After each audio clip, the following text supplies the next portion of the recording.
Thank you. Thank you very much. When I started writing this presentation, I definitely thought to myself, geez, why haven't I been doing it this way the entire time? And I thought maybe life really is just a series of these moments where you wonder, wow, why haven't I been doing it this way all the time, for the entire time? So envision the last pen test or vulnerability assessment report you read, be it as a client or as a vendor, and kind of think about what's missing. And that's really the impetus for this talk, a seed to an idea that there's a lot more that me as a pen tester can be given to my client to help them mature their entire security program rather than just feed their vulnerability management application or program or whatever particular breed of management they're using for vulnerabilities. So there are a couple of different types of ways to test for security. Some of them include a vulnerability assessment, penetration test, red team engagement. These terms are used and abused quite frequently, especially by marketing people and people who have been informed by marketing people about how information security should be conducted. Vulnerability assessment, in my opinion, is just that. You look for vulnerabilities and you report on them.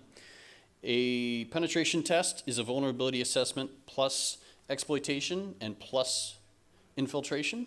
It really amounts to a damage assessment. What can happen if something were to come as a result of an exploitation of a vulnerability, for example. The red team assessment is like the sniper rifle of penetration tests. It's got to include some level of real-world adversary emulation in order to be a proper red team engagement. And in terms of real-life threats, that's what the red team's role is, to actually demonstrate what's going to happen when the bad guys move in.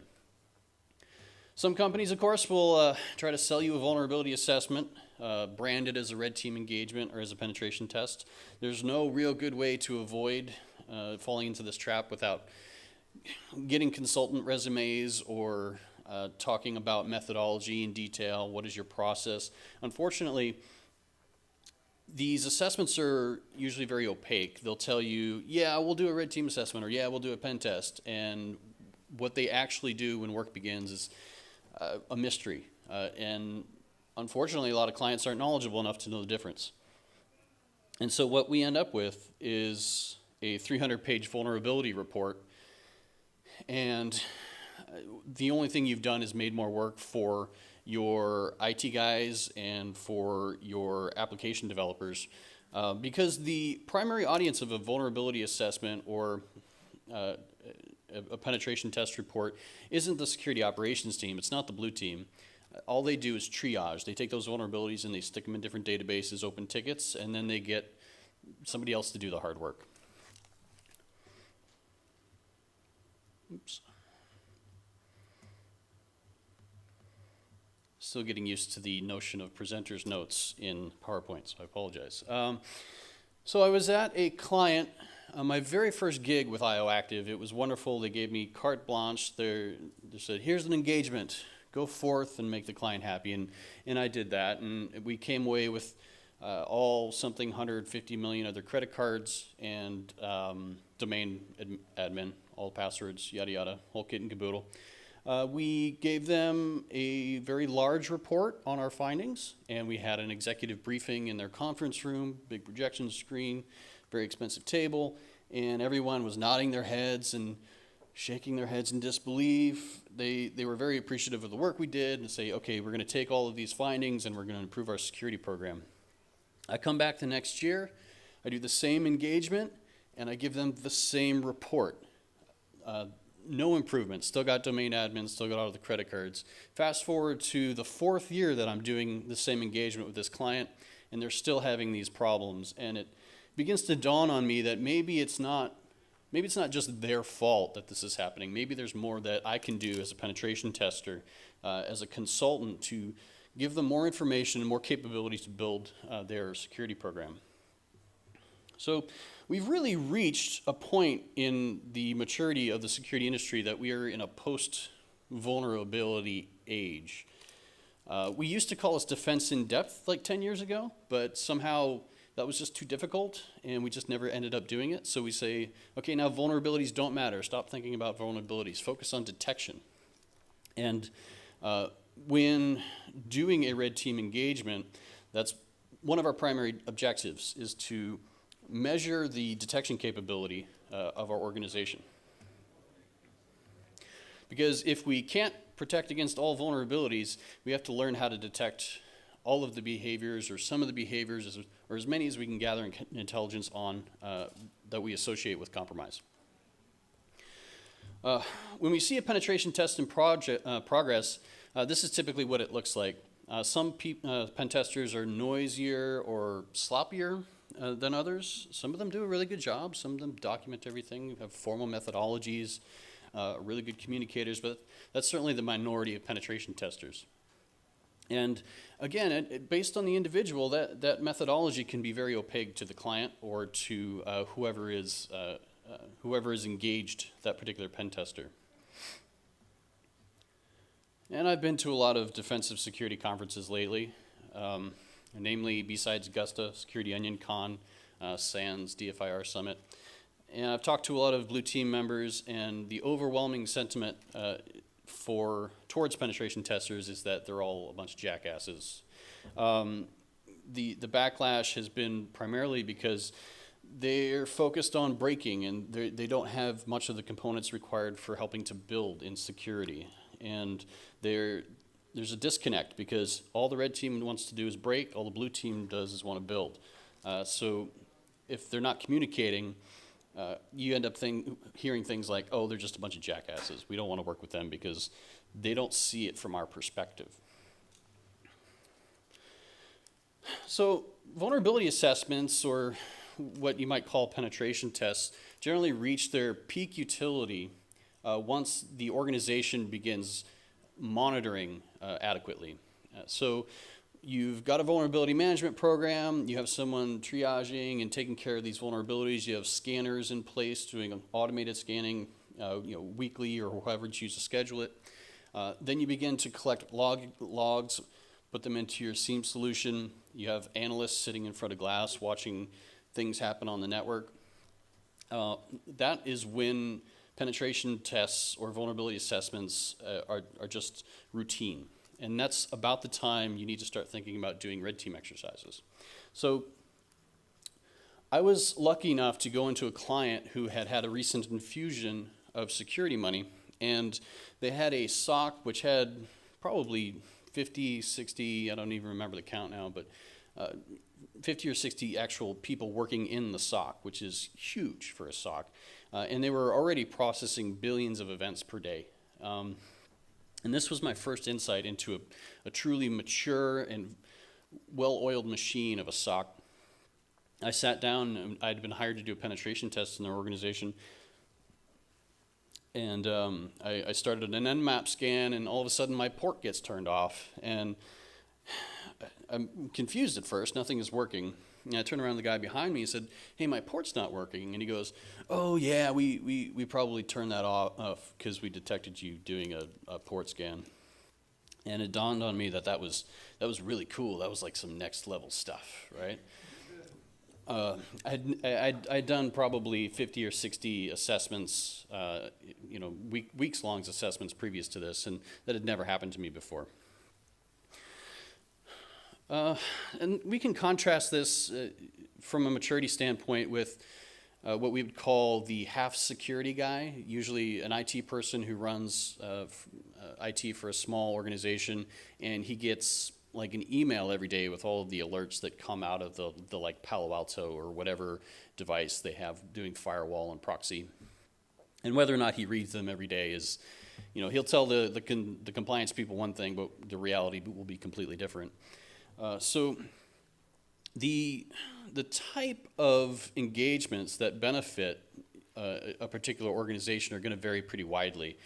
If I do a full-on, like, super elite, all intelligence gathered and cutting-edge red team assessment against that one guy who only reads the email once a day, they're not going to get much benefit because they're not going to see anything anyway. So I like to tailor my red team engagements so that although I have the capability of doing super advanced things, I want to be able to do things that I know that company can detect or might have the capability of detecting, so that we can get a baseline and actually measure and quantify their detection capability.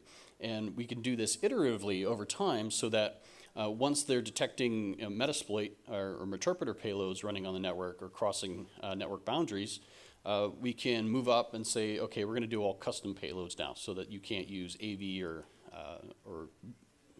network IDS to detect those types of payloads.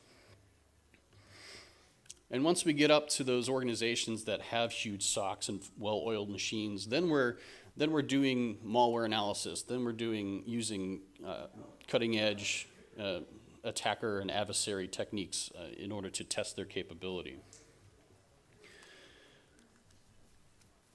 Prevention, vulnerability management is 100% about prevention, and only that.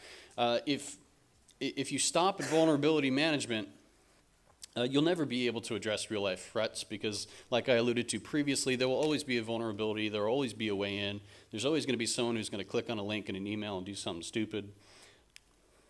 So we have to have a mature detection capability. So I was in a payment processor, and a couple of years previous, we'd been doing compliance checks with these guys, just kind of checkboxing, saying, are you doing this, are you doing that? And they finally brought us in for a real pen test. And this was quite some time after I had visited that large SOC, and I had been thinking about how to better service my clients. And what I did was, as I went through this pen test, I opened just an Excel spreadsheet, and I wrote down a timestamp, I wrote what I did, and then I wrote a source address and a destination address if applicable. I did this for probably 25 data points over the 2-week-long assessment.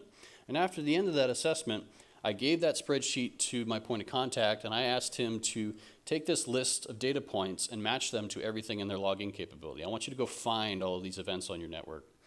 24 hours later, they came back to me, and they said, well, we didn't detect this. And this was the Nessus scan on their internal network. Probably 1,000 hosts were participating in that scan. And it ended up being that the reason they didn't detect that scan is that somebody had unplugged the tap. And nobody knows when their tap was unplugged.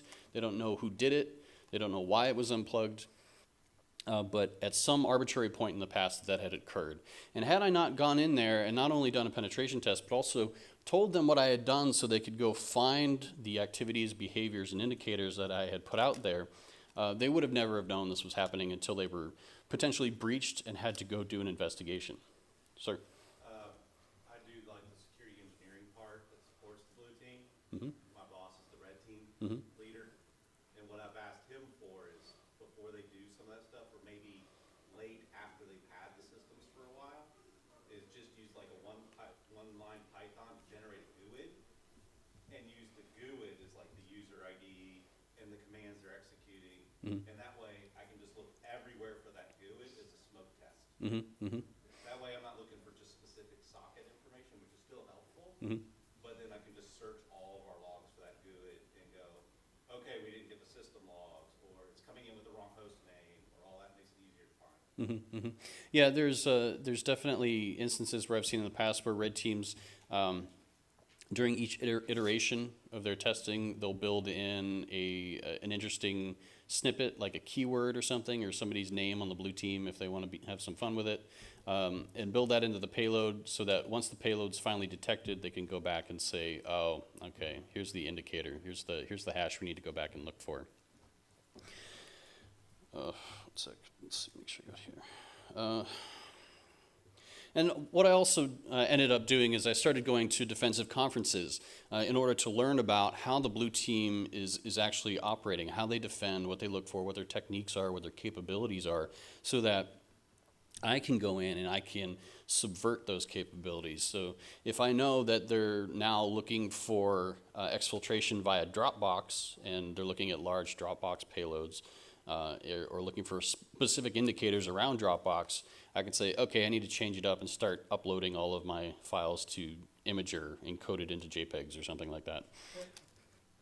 And that was a real good education as a penetration tester and as a red team member, is participating in and talking to the people who actually run blue teams, who are responsible for security operations, and figure out not only what they need but also their capabilities.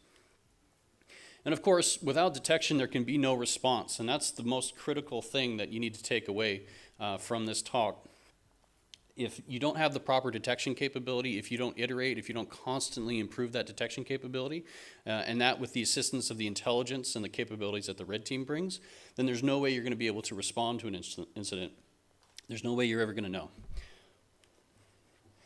know. Security engineering. So one of the other painful lessons that I had to learn was that it takes a lot of effort to do security engineering, and security operations is a very difficult job to do. There's so much information out there, so much traffic, so much data to sort through, and so much new intelligence coming in every single day that you barely have time to, sit down and have a beer at the end of the day. And if me as a penetration tester or red team member just comes in and dumps in a bunch of vulns or techniques or whatever, and I walk away, then I'm doing them a disservice by just giving them more work instead of giving them solutions to problems that they have. I like to casually mention that I think penetration testers have some sort of sociopathic tendencies because they don't have really good empathy for the defenders that they're actually trying to support. And that's their job, right? You're in there to help them support their security efforts. It's great to solve challenges and break things every day. It's a lot of fun. But if you're not coming up with solutions and doing it in a way that works for the people who hired you, then you're really not doing your job as a penetration tester. Prioritization is a huge issue in security, and of course that's limited by money, time, and resources.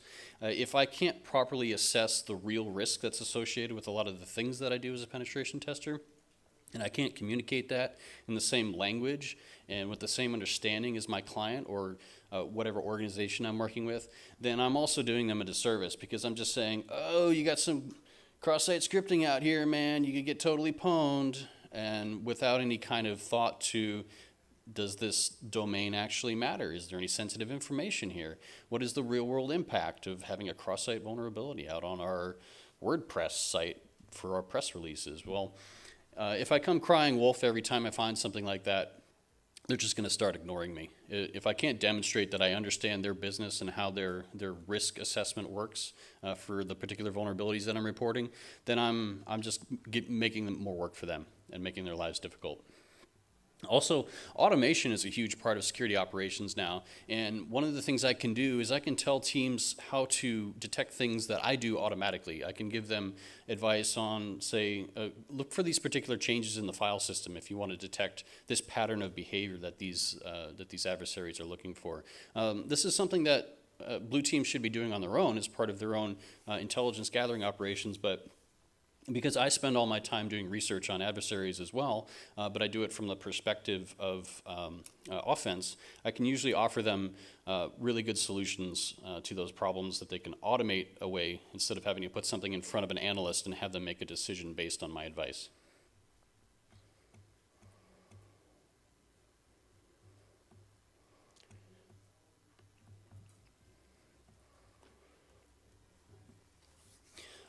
And much like understanding the real risks associated with vulnerabilities, you really have to understand how that particular business works and how the money flows.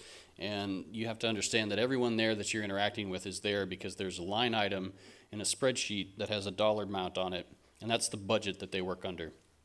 If you don't understand that the things you're reporting and the objectives that you're all trying to reach are part of a very constrained and very focused effort to do the most important things first, like reporting cross-site scripting is critical in any particular situation, you're again giving more work for your audience than is absolutely necessary.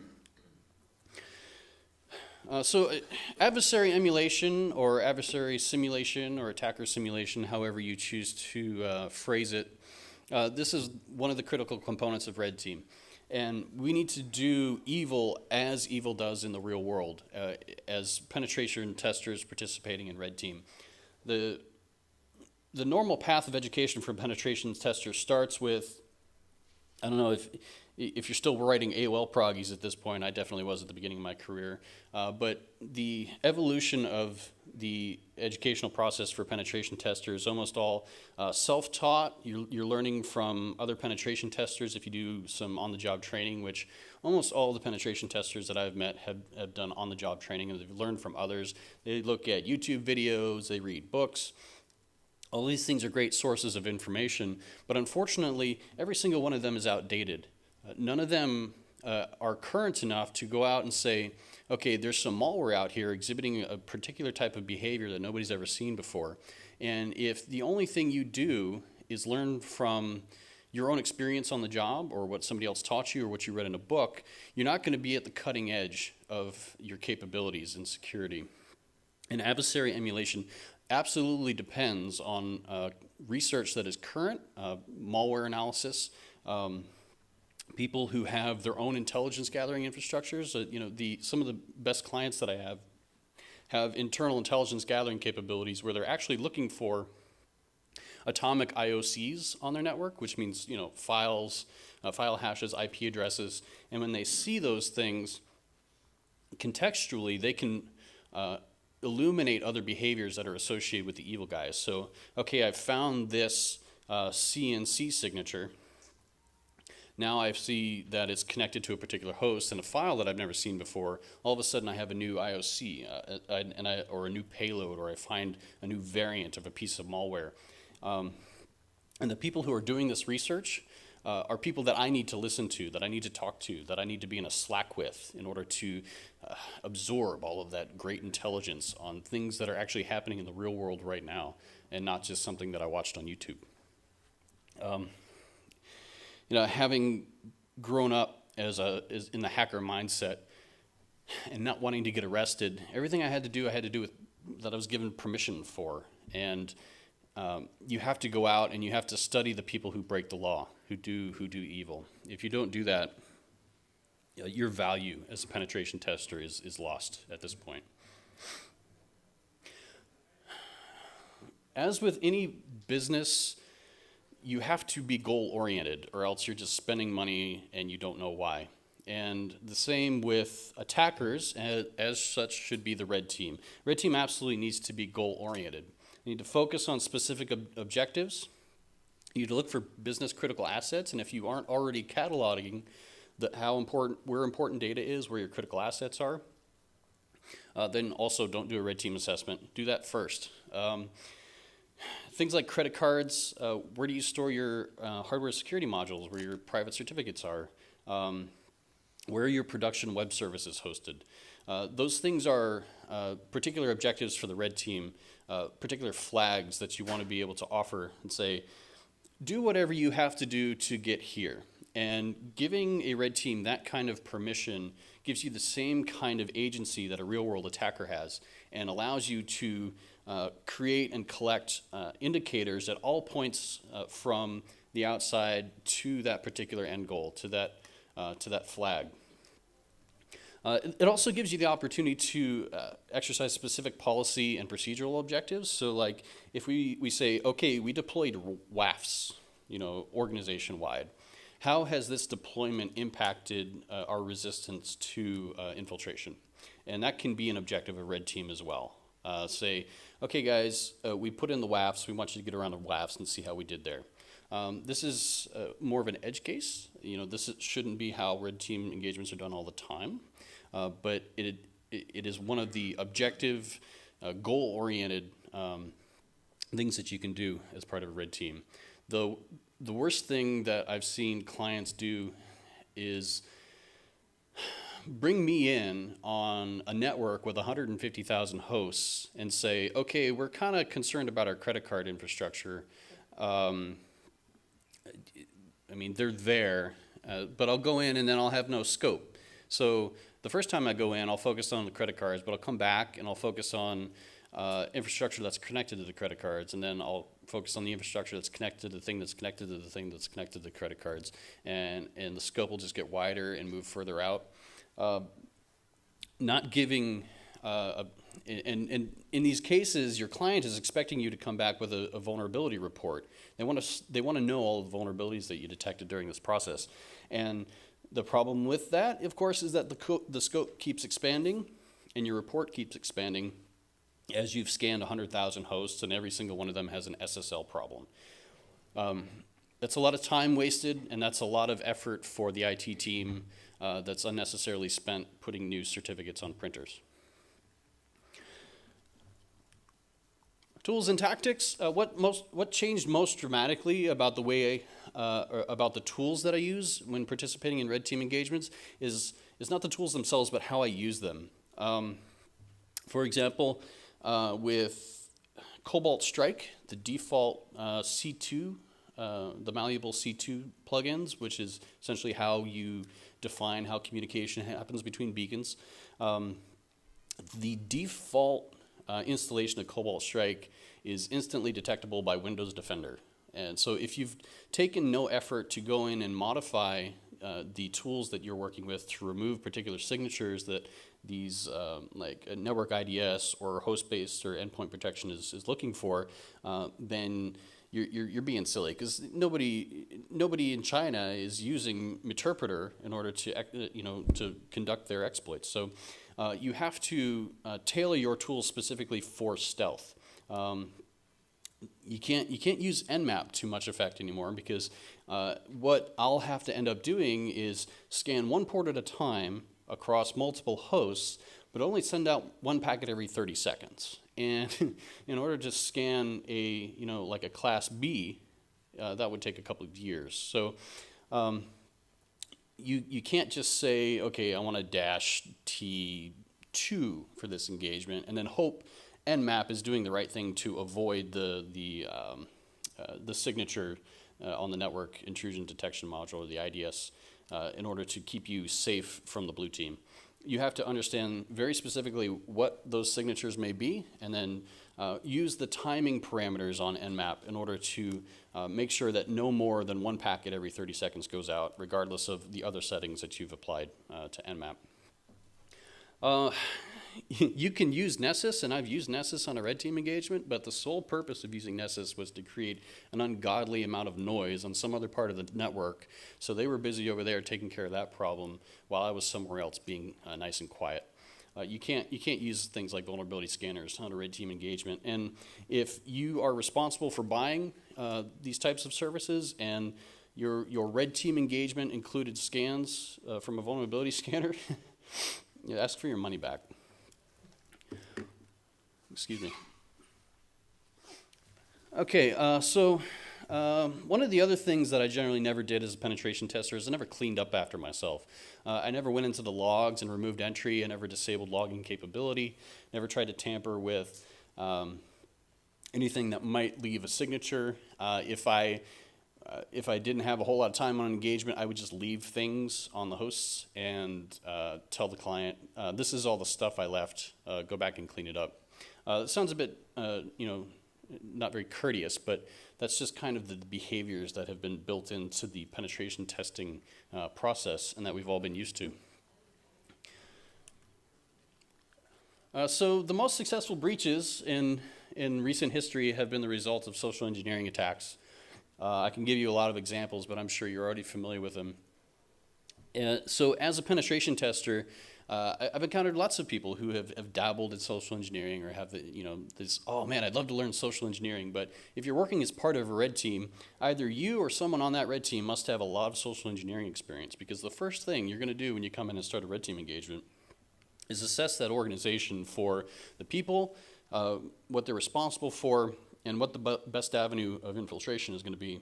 And that's almost always going to be a social engineering email at this point.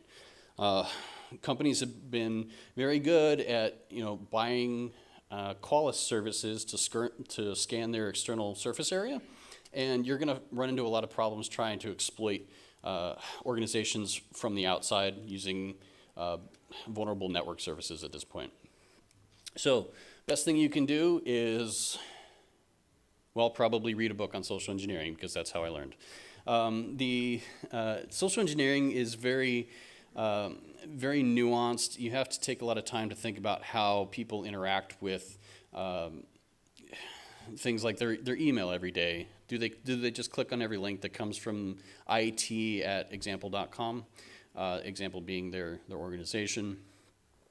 You have to learn from real world attackers again. You can see these types of emails that come in. If you just look in your spam folder, you'll see all the different ways people try to get you to open links or open attachments. It's a fiddly little process, but learning how to socially engineer people is really fun. And if you can remove the fear of being caught or acting or feeling like an imposter by saying, okay, I'm supposed to be doing this. This is my job. I'm supposed to be this person. You're not pretending to be that person. You are becoming that person, right? So anyway, this is a long process. It took me a couple years to learn how to do it right. But social engineering, super important on a red team engagement. Speaking of teams, red team must absolutely be a team. If you start a red team engagement and there's only one guy who shows up, that's not a red team engagement, because the perspective of that one guy is going to be extremely limited. I like to think of myself as a jack of all trades, but of course the problem with that is that I can't write exploits very well. Like binary exploitation, I can't really do it. That's a rabbit hole that I never chose to go down. I bought the Shell Coder's handbook. I got to chapter 4 and I'm like, man, do I really want to go through all this BS? And so what I ended up doing is saying, okay, whenever I come into a situation where I think that might be necessary, where I need something weaponized or I find something that may be exploitable, I'll hand that off to somebody else on my team. I'll let him or her worry about it. And then they'll send me an email back with an executable, and I'm like, good. I'm good to go, man. Thanks a lot. So that's what it means to be working as a team. You have somebody who knows about social engineering, knows about exploit writing, knows about covert C2 channels, somebody who knows how to spin up instances in AWS to use as proxies to make sure that you don't come from a single source IP address. Someone to sit just with Cobalt Strike open, waiting for beacons to come back and begin the process. Somebody who knows about physical security, somebody who can take a device that they've built and plug it into the network when they've piggybacked behind somebody else in the organization. And once that thing comes back to Cobalt Strike, you say, okay, now next guy takes over on the team. So it's very important that you have a diverse set of perspectives on security testing on your red team. And make sure that it's not just one source of intelligence that you're looking at, not just one perspective. I'm repeating myself. I apologize. So collaboration and participation. So a lot of my clients ask me, who should participate in the meetings that we have during our red team engagements? And I have regular checkpoints in our red team engagements. We'll sit down and we'll discuss what we did and what they detected, ways we can improve detection based on what they saw. And if we're confident that they won't detect something that we know we did and they haven't detected yet, we'll give them hints and try to push them in the right direction. We don't tell them what we're going to do in the future. Of course, that's counterproductive. You don't want to keep too many secrets in a red team engagement, though. So you want to be able to communicate clearly with the blue team so that they can understand and they can improve. But you don't want to be able to. You don't want to give them the capability of predicting where you'll be in the future so that they cheat. You don't want them to be able to cheat, right? There is no red team without blue team, unfortunately, because by definition, red team, the goal is to educate the defender. And if there's no one at the organization who can sit down with the red team and have this discussion, no one there to ingest the information and the data that the red team generates, then you're wasting your money. You might as well just go back to doing regular pen tests or vulnerability assessments until you reach that maturity point, until you have enough people, enough bodies on the security operations side. And speaking of security operations, you should have people from, you should have at least one person who sits in front of glass. You should have someone who who does configurations. You should have someone who does, malware reverse engineering. Diverse perspectives on the blue side that participate in these meetings, so that every time the red team comes down and spills their guts, there are people there to listen and learn from that process. And vice versa, the red team should also sit down and listen to what the blue team's feedback is for that particular cycle of the engagement. The most mature organizations that I've worked with actually swap members of the red team and blue team, so that they can gain that, better develop that empathy. So you take a member from the blue team, they shadow or OJT on the red team for like 3 or 4 weeks, and then you go through another cycle and you change them out, so that they understand, right? They see it from the other perspective. Documentation. As a penetration tester for the vast majority of my career, and much like all other penetration testers, I resisted the request to have to have my process documented, to write down how I did my job. That always feels like a threat to your creative freedom in the offensive role. I hear people tell me all the time that they don't want to log what they're doing because they don't want to take the time to open a spreadsheet or open a text file and write down what they did moment by moment in a gig. And, I can understand that from the perspective of, well, maybe they're trying to track like how much work I'm actually doing during engagement. I don't want them to find out that I watched Netflix for 3 hours today instead of working. But It was on the background. You gotta tell me, man. The importance of being able to document your methodology and your techniques during this process is critical for allowing the organization to learn from your activities. And it's really not that hard. It takes me like 10 minutes ultimately of effort during a 2-week engagement to put in those little entries in my log saying what I did where. And yeah, it looks a little sparse. It looks like I didn't do a whole lot, but that's the caveat you deliver when you give them this document. You say, here are some major indicators that I've generated that I think you should look for. It's not every single port, it's not every single service, it's not every single technique, but it's things that I feel are important that will help you develop your detection capability in any particular part of the network. And it's also really important to be capable of making a plan for testing. Penetration testers I know have a difficulty with this as well, expressing that it would restrict their creative freedom offensively for them to write out a test plan for penetration tests. And while I can see both sides of this argument, it's important that a penetration tester be able to say, okay, first I'm going to use MS0867, and then I'm going to migrate to another process.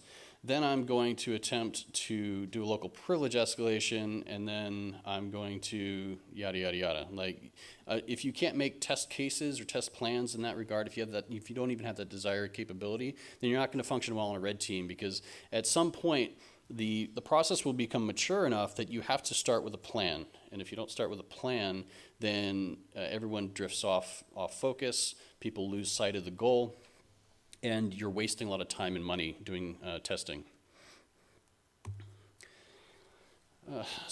So I'm a little biased. I work for a consulting company, and I recommend to every client or every person that I talk to who does penetration testing that they bring in a third party to do testing for penetration testing, red team, compliance, vulnerability assessment, client advisory. Like, is your process mature? Let's look at your process and your policies and see if they're adequate for what you do as a business.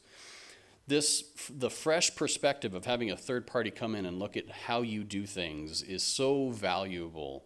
The blindness and the assumptions that build up the longer you're at a company and the longer you're in the crap, the less effective you're going to be at assessing your own vulnerability.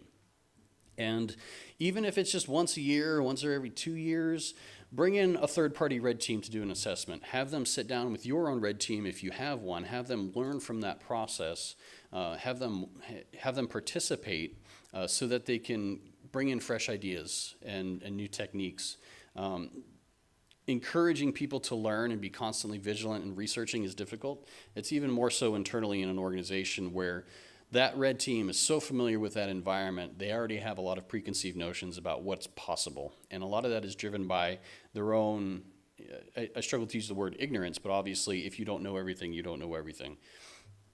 And if you continue in that process, eventually you'll get stale. And that happens quite frequently, and I know because I've talked to leaders of blue teams that say, okay, our red team is awesome, and our blue team is awesome, but our blue team is really only good at catching our red team. And that's manifested in a discussion that I had, a different discussion where they had a standard rat build. Like their payload was just the payload that the red team used. And it evolved over time, of course, but once the blue team has the hash, the IOC of that payload, they're busted and forevermore, because now you can detect the types of functions and keywords in that particular rat build. And in that case, they whitelisted the rat. The SOC would no longer alert on that particular IOC. So you put on your blinders a little bit and just say, okay, we'll use a standard rat, but we just won't pay attention to it. A lot of people disagree with me that that's a good idea. I'm kind of on the fence about it. It's difficult to empower your red team to spend a lot of time developing new payloads every cycle, something new every time, something small, something agile, something purpose-built, and have to do that on a continuous basis. That's just very resource intensive. So I'll leave it up to you whether or not you want to whitelist or not. Use that methodology. Intel gathering. So I talked a little bit about like the sources that I use to gather information about real-world attackers. I'll be honest, and the primary source is Twitter now, because I follow a lot of really smart people on Twitter, malware researchers, people on blue teams, people who investigate APTs. I read a lot of white papers that places like Mandiant put out and look at the behaviors that are kind of cutting edge on the offensive front.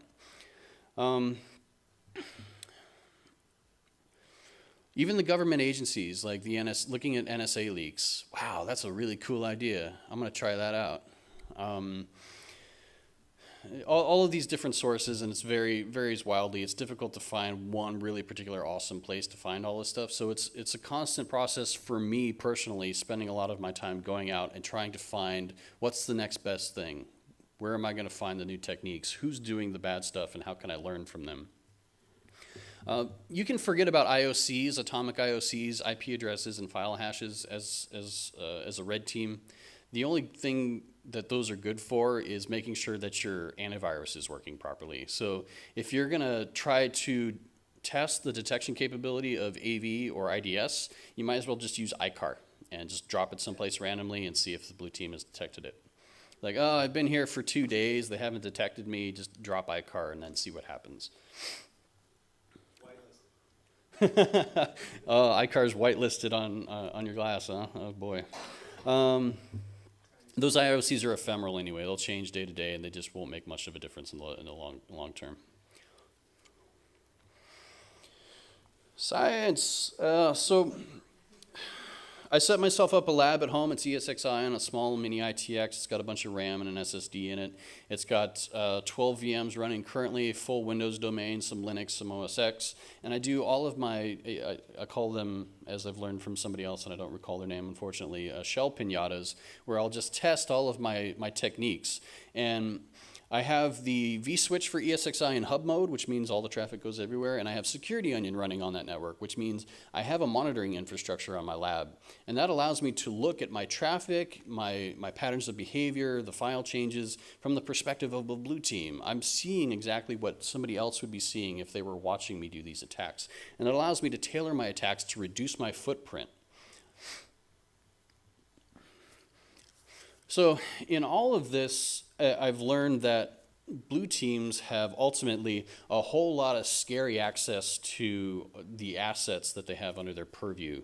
And if you talk to people on blue teams, they're like, it's a corporate device, it's a corporate network. Why are you on Facebook and not expect me to look at the stuff you're posting? I mean, geez, this is a business, man. Come on. And, you know, people say that, but the reality is that these are human beings that are using these networks and using these computers. So you're almost exactly like the NSA of your corporation if you're in SecOps, if you're on the blue team. The amount of information that you have access to and the percentage of that information that's personal to somebody, it's not insignificant. And if you come into a situation where you have dramatic access to an infrastructure, for example, at the DFIR Summit, there was somebody who was doing a presentation on a tool.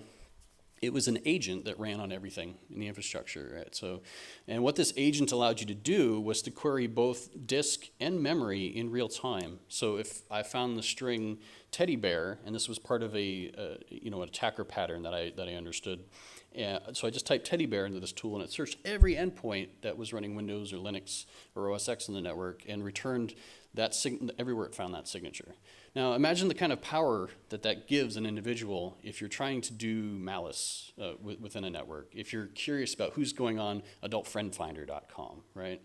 So you have a responsibility for those members here of the blue team and penetration testers who get access to these things through their efforts to be very cautious about how they use the information they see. If you find something, should you report it if it's worthwhile? You have to ask yourself and be very confident in your convictions about how you use these tools and capabilities. Also, additionally, so one of the questions I asked the person who presented on this tool was, how do you control access to the tool and how do you audit functions within this tool? So, I mean, we've seen other presentations where people are developing these types of capabilities and tools, and you have to ask them, how do you restrict access to this tool? How do you prevent people from abusing this access? And it could be trivial. It could be something simple, like somebody looking for, people cheating on their spouses. But it could be something much more nefarious. How can you know you can really trust everybody? And then that means you shouldn't allow that to happen. You should have some sort of peer review mechanism in these tools in order to prevent people from going and doing arbitrary things on the network. And one of the things that they had implemented, and I was very happy about this, is peer review. But unfortunately, the peer review just required the person in charge of the tool to approve queries that other people had made. So you have to kind of think about, okay, so the cat is watching, or the fox is watching the hen house or whatever not. Anyway, be very cautious about, be conscientious about these things. We're all working towards a single goal, and that's to keep evil off of our networks, and we should always act in that interest. We should, not just act in our own interest. Oh, I want to do cool things, I want to break stuff.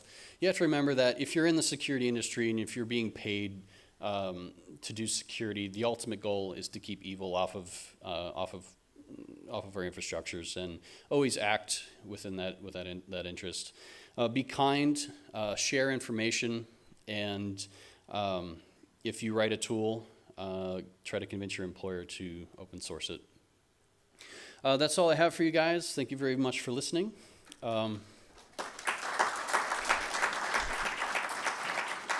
Does anybody have any questions or want to argue with me about something I said?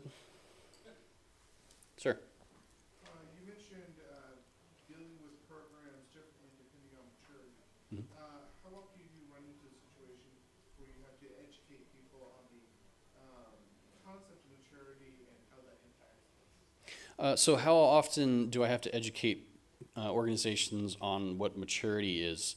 It's almost the first part of the conversation, even before, and it's normally part of the sales process where a salesperson will be having a discussion with a high-level member of a client, and they'll say, "Okay, we want a red team engagement. I heard about this on CNN. We need a red team engagement." And so part of the pre-sales process is me on the call asking questions about the client's maturity level. Say, do you guys do logging and monitoring? How many people on your security operations team? Do you do automated vulnerability scanning? What's your vulnerability management program look like? Do you have do you have the time to give me 3 people from your team to sit down for 2 hours a week and talk about what we're doing? And sometimes that's even a deal breaker. And the time scales that I like to work on, red team engagement should last a couple months. It shouldn't be on the order of weeks. These are campaigns that we're trying to emulate. So if I'm talking to a client and they can't explain to me why they should be running red team within my own definition, then we talk about something else. We say, okay, let's scale this down a bit and let's try to get you let's try to evolve your capability. If you can't detect the things that we're doing yet, then we need to get you to the point where you're capable of building a detection capability. And that happens pretty much with every conversation. There's very few companies that we work with that have fully mature capabilities, have their own red teams, have their own blue teams, and are doing it all correctly. So that conversation is consistent. Any other questions? I have Wonderful. a quick question from the couch. Oh, from the couch. As somebody who spent most of his time on the blue side, you made a statement that watching the YouTube videos, on the how-tos and the exploits and stuff like that, they're all really pretty much dated, by the time they get online. I would argue that from either the red or blue side, the value in being able to have those online and watch them and spend time analyzing, learning them, and understanding them isn't necessarily so much about the specific technical exploit, but really about getting into that hacker mindset that you explained. Yeah. Because as an incident responder, I had a much better success in my career understanding how the red team thought and how they organized themselves, how they really approach that attack. Right. And that's part of the thinking behind swapping members of the red team and blue team. It's nice to say that as a SOC analyst, I should spend a portion of my time doing research on offense, but that's not always a luxury that they have, and it's not always a desire that they have. So doing professional development on the defensive side has to have some component of, okay, we need to slice out some people's time in order to be able to train them properly and get them thinking in the right mindset. Right. And that's really almost kind of a nice way of saying they're not always that smart.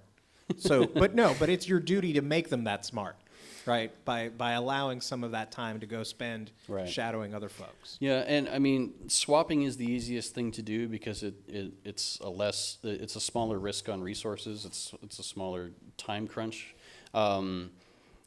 Just with my experience, it's very difficult to give time for professional development for any part of an organization, and especially so for security, because everyone's spending their time on what's in front of them. So you have to have maturity in the management chain in your security organization in order to say, okay, we need to do training and make sure that these people understand exactly what they're supposed to be doing. They're not just looking at alerts and saying, that looks bad, that might be bad, that looks good. They have to understand why these things bubble up to the surface and what behaviors could be associated and stacked against the things that they're seeing. So absolutely, yes, do whatever you can to get yourself trained as a defender on the offensive side, but like this talk is, as an offensive team member, get yourself trained on the defensive side. That cross-pollination and that communication and that empathy is everything in making those 2 programs successful. Thank you. Thank you very much, everyone.